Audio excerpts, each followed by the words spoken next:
Now hello and welcome to the channel. A very good evening, hope आप सभी अच्छे होंगे। सो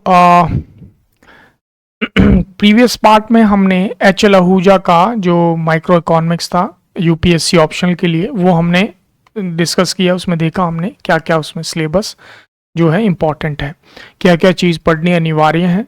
ठीक है, यूपीएससी इकोनॉमिक्स ऑप्शनल पेपर 1 के लिए। नाउ वो जो किताब था वो था हमारा एच एल आहूजा का, जो हम जानते हैं ऑलरेडी। और आज जो है इसमें सेकंड किताब और एक इम्पॉर्टेंट होती है, जैसे मैंने आपको पार्ट 1 में बतलाया था, मॉडर्न माइक्रो इकोनॉमिक्स का सेकंड एडिशन कुर्जो यानिस का किताब। तो वो एच एल आहूजा का इंडियन ऑथर है, ठीक है, एच एल आहूजा जी का। और ये जो कुर्जो यानिस का है, ये एक बाहर के स्कॉलर हैं, बाहर के प्रोफेसर हैं। तो ये जो ऑथर है ये इंडियन ऑथर नहीं है। देखिए यहाँ पे आप देखेंगे कुर्जोयानिस, कुर्जोयानिस, इसका प्रोनाउंसिएशन थोड़ा वैसा है, Koutsoyiannis. Modern microeconomics, A Koutsoyiannis, professor of economics, university of Ottawa, Ontario. ठीक है, सेकेंड एडिशन। ये किताब देख लेंगे एंड अगर नहीं है तो कमेंट बॉक्स में डालेंगे, टेलीग्राम पे मैं प्रोवाइड करने की कोशिश करूंगा पीडीएफ फॉर्मेट में। एंड ऑफलाइन में सेम प्राइस रेंज का है जैसे एच एल आहूजा का है। ठीक है, नाउ इसके सीधे हम कंटेंट पे चलते हैं। ये इसका इंडेक्स है, ठीक है। और यहाँ पे हम देखेंगे इसमें 3 पार्ट हैं, बेसिकली 3 पार्ट हैं। एच एल आहूजा थोड़ा ज़्यादा लेंथ दिया, उसमें बहुत सारे पेजेस हैं, ठीक है। तो एच एल आहूजा जो है वो एक मॉडरेट अंडरस्टैंडिंग देती है, बट जो कुर्जोयानिस का किताब है, जो लोग यूपीएससी ऑप्शनल के लिए प्रेफर कर रहे हैं, तो उनको ये ज़्यादा गहराई में अंडरस्टैंडिंग देती है, मतलब इन डेप्थ अंडरस्टैंडिंग। और जो यूपीएससी का रिक्वायरमेंट होता है कि वो अपने कैंडिडेट्स में देखता है कि उनको इन डेप्थ एक तो समझ होना चाहिए कॉन्सेप्ट का, और दूसरा एक्यूरेसी उसमें होना चाहिए। ठीक है, तो ये चीज़ बहुत इंपॉर्टेंट है। इसलिए इस बुक्स ये जो कुर्जोयानिस का बुक है, इसलिए इसका ज़्यादा इंपॉर्टेंस है। ठीक है, तो इसमें पार्ट 1 है, ये सारा देख लेंगे आप। पार्ट 1 में मैंने राइट साइड में जो चीज़ नहीं थी इसमें, या फिर डिफरेंट वर्ड या डिफरेंट वोकैबलरी यूज की हुई थी, तो वो सारा मैंने क्लियर कर दिया राइट साइड में लिख करके।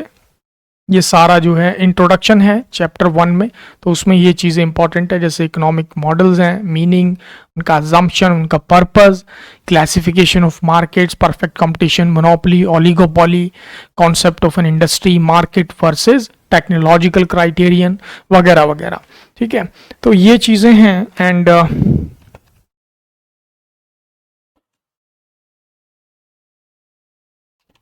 जी, तो पार्ट 1 में चैप्टर 1, 2, 3 ये सारा देख लेंगे।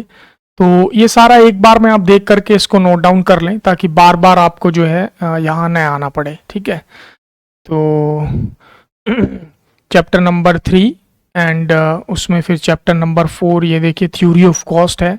फिर इसके बाद 4 चैप्टर इसमें हैं पार्ट 1 में, फिर पार्ट 2 में फिर 5th चैप्टर है, जैसे कि आप देख रहे हैं परफेक्ट कंपटीशन। ठीक है, ये सारे टॉपिक्स जो हैं इसमें सबको मैंने मार्क कर दिया रेड कलर से।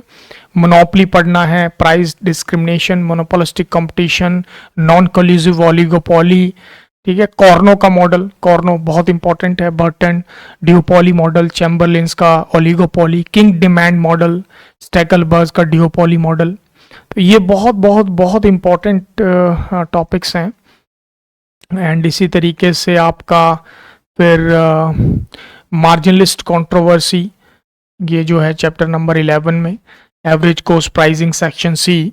एंड चैप्टर नंबर 12 में representative model of average cost pricing. ठीक है, सेक्शन डी में लिमिट प्राइसिंग और एंट्री प्रिवेंटिंग प्राइसिंग। ठीक है, बेन्स लिमिट प्राइसिंग थ्योरी, ये इंपॉर्टेंट है।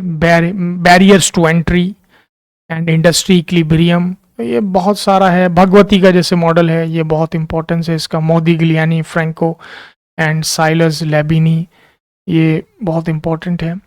एंड बोमोल्स का theory of sales revenue maximisation, rationalisation of the sales maximisation hypothesis. ठीक है, maximum rate of growth and profits and a simplified model of managerial discretion, ये बहुत important चीज़ें हैं। ठीक है, सारा मैंने जो है देख करके, बहुत सोच समझ करके इन सारी चीज़ों को इसमें ऐड किया। ठीक है, तो ये सारा चीजें जो हैं आप सबसे पहली बात तो ये है कि इन चीज़ों का इस तरीके से सिलेबस देखना, इसका इम्पोर्टेंस क्या है। इसका इम्पोर्टेंस जो है वो ये है कि जैसे कि आप सेल्फ स्टडी कर रहे हैं एंड मतलब किसी भी कारणवश, जैसे हो सकता है पैसे का जो है दिक्कत है, अभाव है, या फिर आपके पास टाइम का अभाव है, रिस्पॉन्सिबिलिटीज़ हैं, या आपका घर में प्रेजेंस जरूरी है, तो बहुत से लोग नहीं जा सकते हैं, दे आर नॉट कंफर्टेबल, तो सेल्फ स्टडी करते हैं। ठीक है, तो सेल्फ स्टडी के लिए इस तरीके का आपको सिलेबस पता होना वो बहुत इंपॉर्टेंट है। ठीक है, और उसमें भी एक चीज़ इंपॉर्टेंट ये है कि जैसे कुछ लोग जैसे अंडर ग्रेजुएशन कर रहे हैं, इकोनॉमिक्स पढ़ रहे हैं, तो इकोनॉमिक्स पढ़ रहे हैं तो ऑब्वियसली अगर वो यूपीएससी अगर आगे जाना चाहेंगे तो ऑब्वियसली वो यूपीएससी ऑप्शनल में रखेंगे इकोनॉमिक्स को। ठीक है, तो इसलिए जो है आपको पता होना चाहिए, और ये सारी चीज़ें आप जब अंडर ग्रेजुएशन कर रहे हैं तो तभी से आपको ये सारा चीज़ें जो हैं इनसे आपको इनको अभी से देखना इसलिए ज़रूरी हो जाता है। ठीक है, इसलिए सिलेबस की आवश्यकता है। तो माइक्रो इकोनॉमिक्स में ये 2 किताब हैं जो बहुत बहुत बहुत इंपॉर्टेंट हैं अगर आप यूपीएससी इकोनॉमिक्स ऑप्शनल में जा रहे हैं, इकोनॉमिक्स में जा रहे हैं। ठीक है, तो जैसा आप यहाँ देख रहे हैं chapter number 19 theory of games, game theory बहुत important, 2% zero sum game, non zero sum game, dilemma, ये सारा इंपॉर्टेंट है। चैप्टर नंबर 20 नाउ पार्ट 3, इसमें ये लास्ट पार्ट है। ठीक है, और इसमें आपका pricing of factors of production and income distribution, ठीक है, वेज डिटर्मिनेशन इसमें ऐड कर लेना, ये एक और चीज इसमें है। The demand for labour in perfectly competitive markets, the supply of labour in perfectly competitive markets. ठीक है, मॉडल, फिर ये बी आ गया, monopsonistic power in the factor market. ठीक है, ये चीजें हैं। And the price of fixed factors, rents and quasi rents, Euler's exhaustion theorem, ये बहुत इंपॉर्टेंट है। ठीक है, फिर 2 consumer general equilibrium system, 2x2x2 model, static properties of a general equilibrium, state equilibrium of production, equilibrium of consumption, simultaneous equilibrium production and consumption. तो ये सारी चीजें हैं, ये बहुत इंपॉर्टेंट हैं, ये चीजें देखेंगे। ठीक है, और वेलफेयर इकोनॉमिक्स में आ गए। ठीक है, वेलफेयर इकोनॉमिक्स में आपका पेरेटो ऑप्टिमैलिटी है। ठीक है, ये पढ़ना है। कैल्डर हिग्स कंपेंसेशन जो हमने अभी स्टडी किया था। ठीक है, तो ये सारी चीजें हमें बहुत बहुत बहुत ज्यादा एक्यूरेसी के साथ पता होना चाहिए, ताकि हम ये अपने आंसर में यूपीएससी यही देखता है कि डिफरेंस क्या है। बेसिकली जो जनरल डिफरेंस है यूजीसी नेट इकोनॉमिक्स में, यूजीसी नेट के बच्चे भी जो है यही सब बुक्स पढ़ते हैं, एंट्रेंस में भी पढ़ते हैं, इन्हीं किताबों को पढ़ते हैं, और एमए इकोनॉमिक्स में भी पढ़ते हैं इन्हीं सब चीज़ों को।